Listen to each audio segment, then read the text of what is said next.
pessoal, tudo bem com vocês?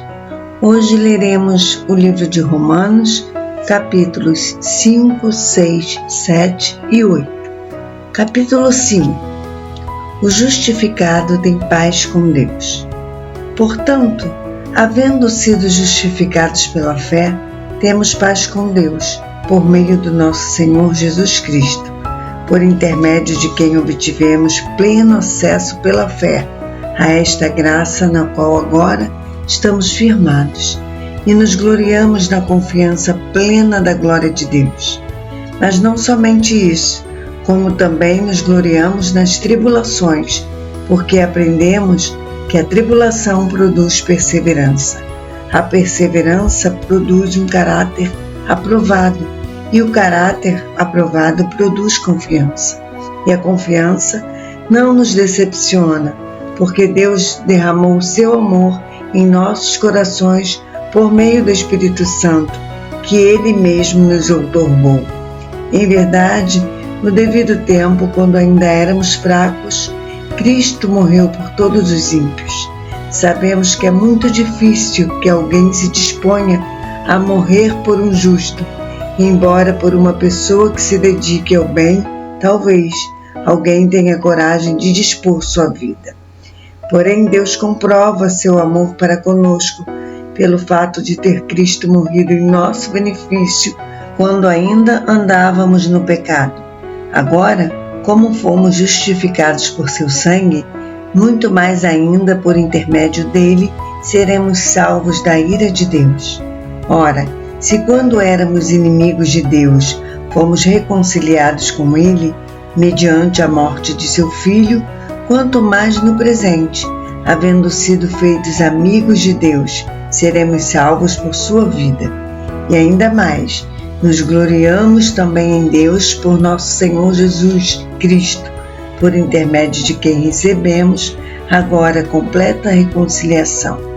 Concluindo, da mesma forma como o pecado ingressou no mundo por meio de um homem, e pelo pecado a morte, assim também a morte foi legada a todos os seres humanos, porquanto todos pecaram.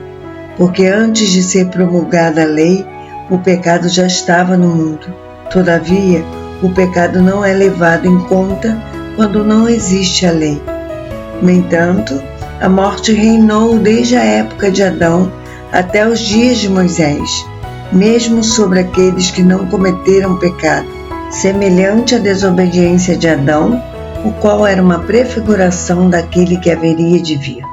Contudo, não há comparação entre o dom gratuito e a transgressão, pois se muitos morreram por causa da desobediência de um só, muito mais a graça de Deus e o dom pela graça de um só homem, Jesus Cristo, transbordou para multidões. Por isso, não se pode comparar a graça de Deus com a consequência do pecado de um só homem, porquanto o julgamento derivou de uma só ofensa que resultou em condenação, mas o dom gratuito veio de muitas transgressões e trouxe a justificação. Pois se pela transgressão de um só homem a morte reinou por meio desse, muito mais os que recebem da transbordante provisão da graça e do dom da justiça reinarão em vida por intermédio de um único homem, Jesus Cristo.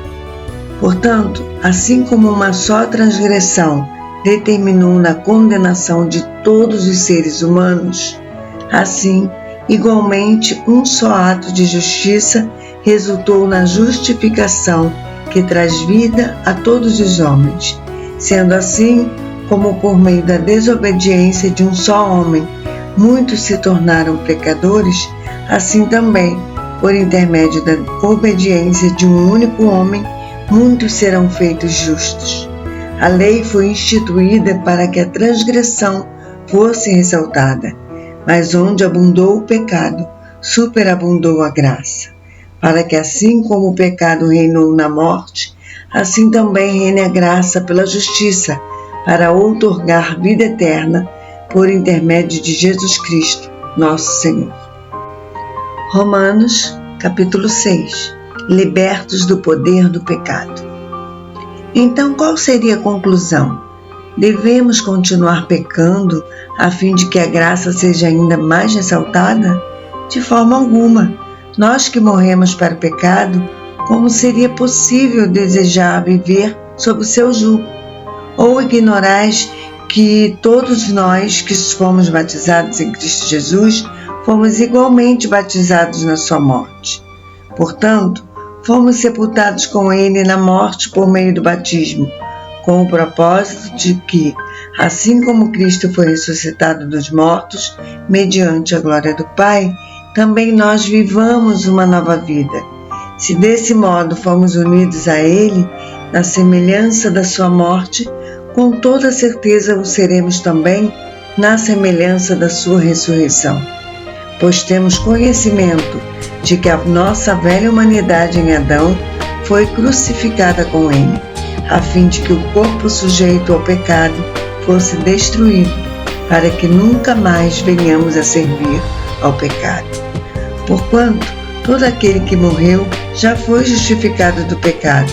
E mais, se morremos com Cristo, cremos que também com ele viveremos.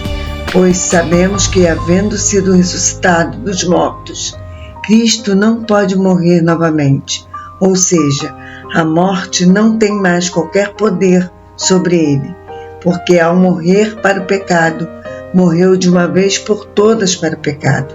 Todavia, quanto ao viver, vive para Deus. Assim, dessa mesma maneira, considerai-vos mortos para o pecado, mas vivos para Deus em Cristo Jesus. Portanto, não permitais que o pecado domine vosso corpo mortal, forçando-vos a obedecerdes às suas vontades. Tampouco entregueis os membros do vosso corpo ao pecado, como instrumentos de iniquidade. Antes, consagrai-vos a Deus como ressuscitados, levantados da morte para a vida, e ofereçais os vossos membros do corpo a Ele, como instrumentos de justiça. Porquanto o pecado não poderá exercer domínio sobre vós, pois não estáis debaixo da lei, mas debaixo da graça. Que resposta dar? Vamos nos atirar ao pecado, porque não estamos sob o jugo da lei, mas sob o poder da lei da graça? Não, de forma alguma. Não estáis informados de que, ao vos entregardes a alguém como escravos para lhe obedecer, sois escravos desses a quem obedeceis, seja do pecado para a morte, seja da obediência que leva à justiça? Todavia, graças a Deus, porquanto, embora havendo sido escravos do pecado, obedeceste de coração à forma do ensino a que fostes submetidos. Vós fostes libertos do pecado e vos tornastes escravos da justiça. Expresso-me assim nos termos do homem comum, por causa da fraqueza da vossa carne, pois assim como apresentastes os membros do vosso corpo como escravos da impureza e da maldade que conduz a iniquidades ainda maiores, apresentai, a partir de agora, todos os membros do vosso corpo como escravos da justiça para a santificação, porque quando éreis escravos do pecado, estáveis livres em relação à justiça. E que fruto colhestes então das atitudes das quais agora vos envergonhais? Pois o resultado final delas é a morte. Contudo, agora libertos do pecado e tendo sido transformados em escravos de Deus, tendes o vosso fruto para a santificação e, por fim, a vida eterna. Porque o salário do pecado é a morte, mas o dom gratuito de Deus é a vida eterna por intermédio de Cristo Jesus, nosso Senhor. Romanos, capítulo 7. A relação entre lei e graça. Caros irmãos, falo convosco como conhecedores da lei. Acaso não sabeis que a lei tem autoridade sobre uma pessoa apenas enquanto ela vive? Por exemplo, pela lei, a mulher casada está ligada ao marido enquanto ele vive, mas se ele morrer, ela está livre da lei do casamento. Por isso, Se ela se casar com outro homem, enquanto seu marido ainda estiver vivo, será considerada adúltera.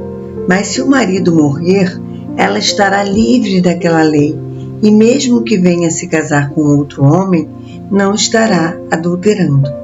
Assim também vós, meus irmãos, morrestes quanto à lei mediante o corpo de Cristo, para pertencerdes a outro, aquele que ressuscitou dentre os mortos, a fim de que frutifiquemos para Deus. Pois quando éramos dominados pela natureza pecaminosa, as paixões dos pecados, instigadas pela própria lei, agiam livremente em nosso corpo, de maneira que dávamos frutos para a morte. Mas agora fomos libertos da lei, havendo morrido para aquilo que nos aprisionava, para servirmos de acordo com a nova ministração do Espírito, e não conforme a velha forma da lei escrita. Portanto, que concluiremos? A lei é pecado? De forma alguma. De fato, eu não teria como saber o que é pecado, a não ser por intermédio da lei, porquanto, na realidade, eu não haveria conhecido a cobiça, se primeiro a lei não tivesse dito, não cobiçarás. Mas o pecado, aproveitando-se da ocasião dada pelo mandamento, provocou em mim todo tipo de cobiça, porque onde não há lei, o pecado está morto.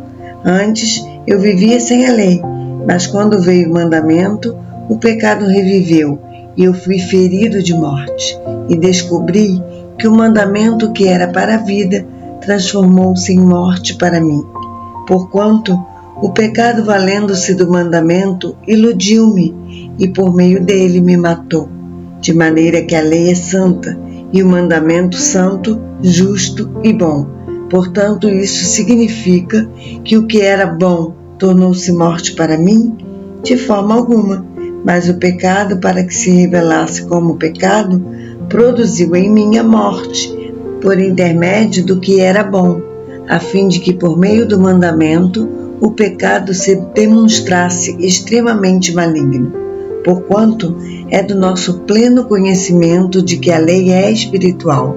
Eu, entretanto, sou limitado pela carne, pois fui vendido como escravo ao pecado, pois não compreendo o meu próprio modo de agir. Porquanto o que quero, isso não pratico. Entretanto, o que detesto, isso me entrego a fazer. Ora, e se faço o que não desejo, tenho que admitir que a lei é boa. Nesse sentido, não sou mais eu quem determina o meu agir, mas sim o pecado que habita em mim. Porque sei que na minha pessoa, isto é, na minha carne, não reside bem algum, porquanto o desejar o bem está presente em meu coração, contudo, não consigo realizá-lo. Pois o que pratico não é o bem que almejo, mas o mal que não quero realizar. Esse eu sigo praticando. Ora, se faço o que não quero, já não sou eu quem o realiza, mas o pecado que reside em mim. Assim descubro essa lei em minha própria carne.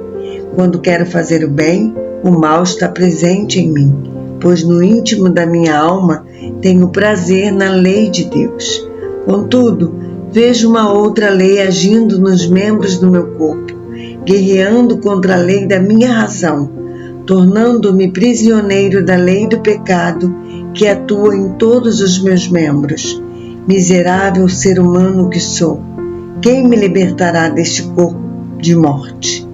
Graças a Deus, por Jesus Cristo nosso Senhor, de modo que eu mesmo com razão sirvo a lei de Deus, mas com a carne a lei do pecado.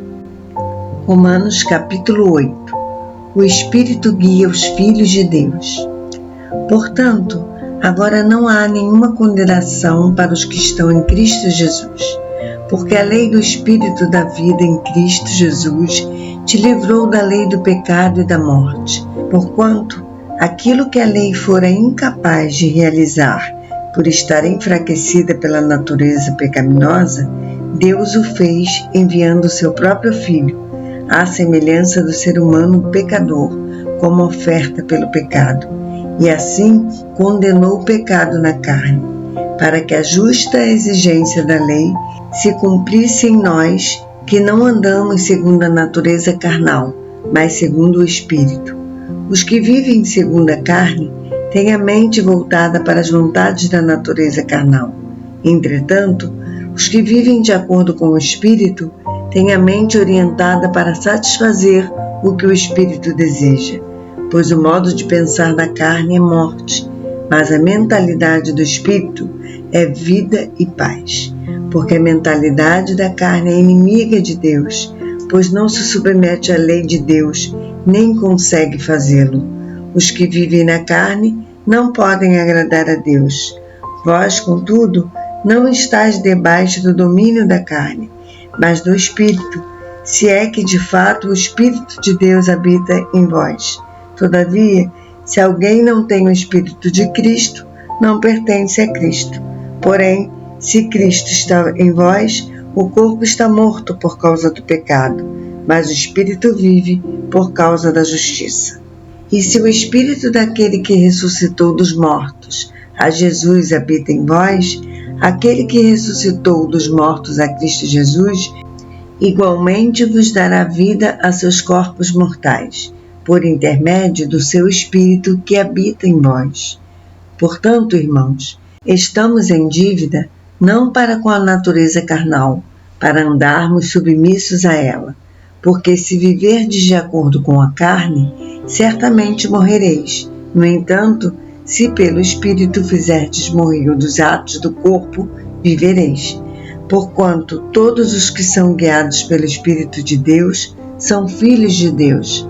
Pois vós não recebestes um espírito que vos escravize para andardes uma vez mais atemorizados, mas recebeste o Espírito que os adota como filhos, por intermédio do qual podemos clamar, Abba, Pai. O próprio Espírito testemunha ao nosso espírito que somos filhos de Deus. Se somos filhos, então também somos herdeiros, herdeiros de Deus e co-herdeiros com Cristo, se realmente participamos dos seus sofrimentos, para que, da mesma maneira, participemos da sua glória. Estou absolutamente convencido de que os nossos sofrimentos do presente não podem ser comparados com a glória que em nós será revelada. A própria natureza criada aguarda, com vívido anseio, que os filhos de Deus sejam revelados. Porquanto a criação foi submetida à inutilidade, não por sua livre escolha, mas por causa da vontade daquele que a sujeitou, na esperança de que também a própria natureza criada será libertada do cativeiro da degeneração em que se encontra, recebendo a gloriosa liberdade outorgada aos filhos de Deus. Sabemos que até hoje toda a criação geme e padece como em dores de parto, e não somente ela, mas igualmente nós, que temos os primeiros frutos do Espírito. Também gememos em nosso íntimo, esperando com ansiosa expectativa por nossa adoção como filhos, a redenção do nosso corpo. Porquanto, precisamente nessa esperança fomos salvos. Contudo, esperança que se vê não é esperança, pois como pode alguém anelar por aquilo que está vendo? Porém, se esperarmos por algo que ainda não podemos ver, com paciência o aguardamos. Do mesmo modo, o Espírito nos auxilia em nossa fraqueza, porque não sabemos como orar. No entanto, o próprio Espírito intercede por nós com gemidos impossíveis de serem expressos por meio de palavras. E aquele que sonda os corações conhece perfeitamente qual é a intenção do Espírito, porquanto o Espírito suplica pelos santos em conformidade com a vontade de Deus. Estamos certos de que Deus age em todas as coisas com o fim de beneficiar todos os que o amam, dos que foram chamados conforme seu plano. Porquanto, aqueles que antecipadamente conheceu, também os predestinou para serem semelhantes à imagem do seu Filho, a fim de que ele seja o primogênito entre muitos irmãos. E aos que predestinou, a estes também chamou, e aos que chamou, a estes igualmente justificou, e aos que justificou, a estes também glorificou. A que conclusão, pois, chegamos diante desses fatos? Se Deus é por nós, quem será contra nós? Aquele que não poupou seu próprio Filho, mas o entregou por todos nós, como não nos concederá juntamente com ele gratuitamente todas as demais coisas? Quem poderá trazer alguma acusação sobre os escolhidos de Deus? É Deus quem os justifica. Quem os condenará? Foi Cristo Jesus que morreu, e mais, ele ressuscitou dentre os mortos e está à direita de Deus e também intercede a nosso favor. Quem nos separará do amor de Cristo? Será a tribulação ou a ansiedade, ou a perseguição, ou a fome, ou a nudez, ou o perigo, ou a espada? Como está escrito, por amor de ti somos entregues à morte todos os dias. Fomos considerados como ovelhas para o matadouro. Contudo, em todas as coisas somos mais que vencedores por meio daquele que nos amou. Portanto, estou seguro de que nem morte nem vida, nem anjos nem demônios, nem o presente nem o futuro, nem quaisquer poderes, nem altura nem profundidade, nem qualquer outra criatura poderá nos afastar do amor de Deus que está em Cristo Jesus, nosso Senhor. Amanhã a nossa leitura será em Romanos, capítulos 9, 10 e 11. Espero a sua companhia para lermos juntos. Um abraço, fiquem com Deus e até amanhã, se assim Ele nos permitir.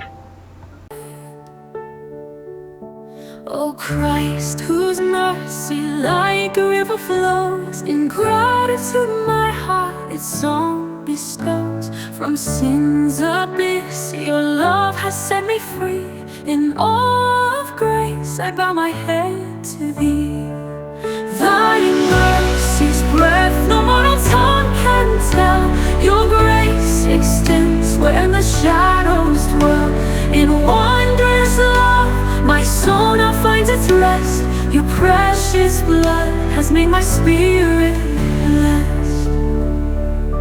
By every lash and by every thorn crown pain, thy sacrifice has cleansed my soul from stain. O Lamb of God, on cross exalted high, for us you bore the way, for us to die. Thy mercy's breath no mortal tongue can tell.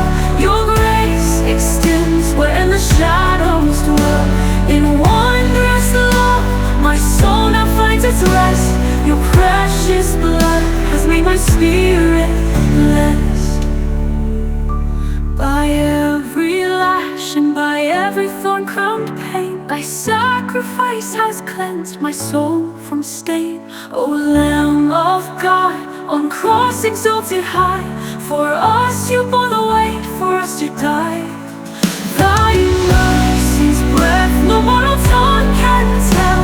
Your grace extends where the shadows dwell.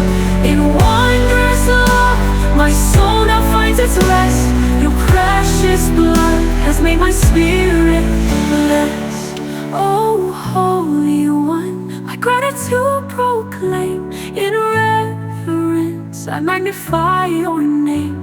For by your wounds our healing was secured. In your embrace eternal life assured. Oh Savior dear, my heart with praise will ring.